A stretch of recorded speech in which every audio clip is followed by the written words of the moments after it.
Hi guys, how are you? And now we're going to do some baking of a chunky chocolate cookies.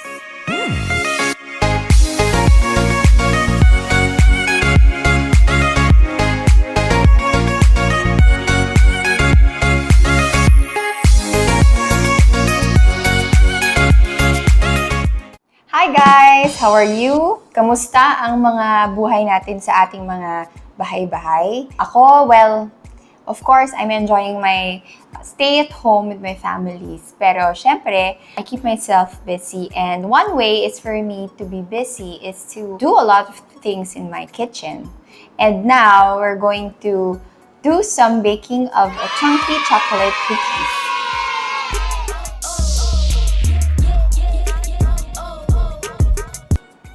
Alright, so I'm gonna show you all the ingredients and I'm gonna show you as well how to do it. Okay, let's start. So it's very simple. Napakadali nitong recipe na to. We just have to make sure we have everything we need. Of course, we need a whisk and a spatula and mixing bowls. But for the ingredients, of course, we need flour, salt, cornstarch, baking soda, brown sugar, chocolate chunk cookies, eggs, vanilla syrup, almonds, and preheated butter. Okay, so we're gonna first start by mixing all the dry ingredients. So ito yung flour natin. We're gonna mix the flour with the cornstarch. Okay, make sure everything is put in para walang sayang. This can give us or bake us mga probably 30 to 35 pieces of cookies. Depende sa size ng ating cookies. We're gonna roll the ball later. Okay, so just mix everything up. Ayan. Napakadali guys, as in mix lang. And preparing this ingredient, siguro it will just take you 5 minutes. Well, including the preheated the butter, siguro mga 10 minutes.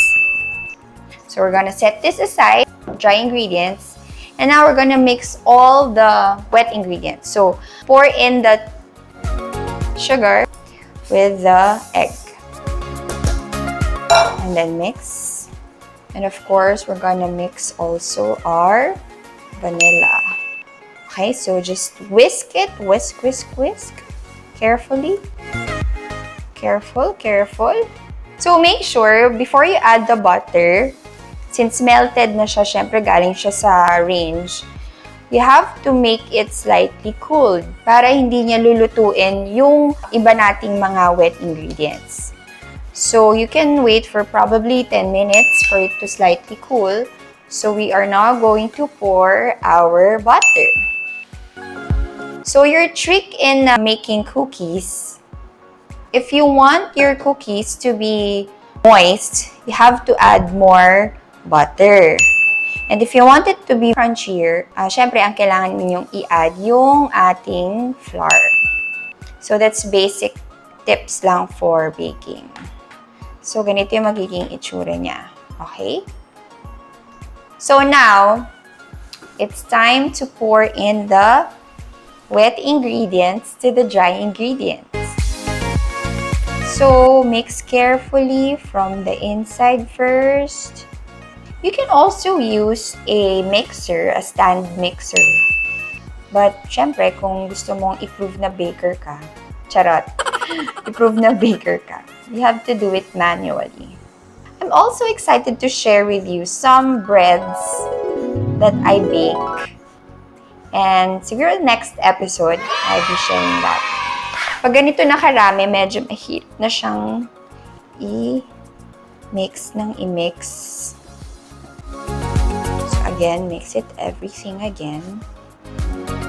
The dough now, what we want for the consistency of the dough is to be thick but soft. Hindi siya parang bato. Pero kung makikita nyo, medyo nagfe-flex na yung muscles ko. Kasi ang tigas. Hindi naman matigas. Mabigat. Nabigat pala yung dough. Pero malambot siya. if you look at this consistency, super thick niya, pero it's soft. There. It's thick and soft. So later, I'm gonna teach you how to roll the dice. The dice, yung cookies. And now we're gonna add the chocolate chunk. We're gonna fold it lang. Ganito ang mag-fold. Cut it in half. This is a trick or a way for you to mix it without really crushing the chocolate chunks. So now we added on the almond slithers and carefully mix everything. So it's kind of challenging to mix because medyo marami yung portions na nilagay ko because I'm planning to put the rest in the refrigerator because I also have orders. And what I do is one time ko na lang ginagawa for the week. And then once there are orders, then I just bake it, to take it out, make it a ball size for the cookies. And then ready to bake. So I think this is well mixed already, as you can see. So we're gonna get our baking sheet. And here is our baking sheet. And of course, you will be needing a spoon. So the purpose of the spoon is you're going to use this as your portion. Siyang taga-portion ng ating cookie. So, this is our cookie ball. And now it's going to be here. Siguraduhin nyo lang na pare-parehong size ng cookies.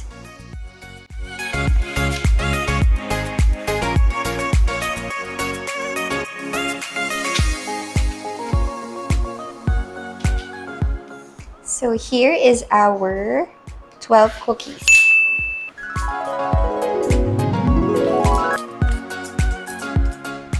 And we're going to bake it in the oven. So medyo dry konti, lagyan natin ng butter. So you can adjust naman your ingredients depending, of course, on your taste. So for the rest of the cookies, I'm going to put it in the ref and put on some cling wrap to make sure the moisture will not go out. So, medyo matagal pa ako naman nag-aantay. Nakapaglinis na ako ng mga pinggan while the cookies are in the oven. So, for the heat of the oven, it's 160 degrees Fahrenheit for 15 to 20 minutes. Depende actually yan sa laki ng ball na cookie. So, this is how it looks like when I put it in the refrigerator. Tapos na ang 20 minutes natin and ito na ang cookies. Sobrang bango guys kung talaga nandito kayo sa aking kitchen.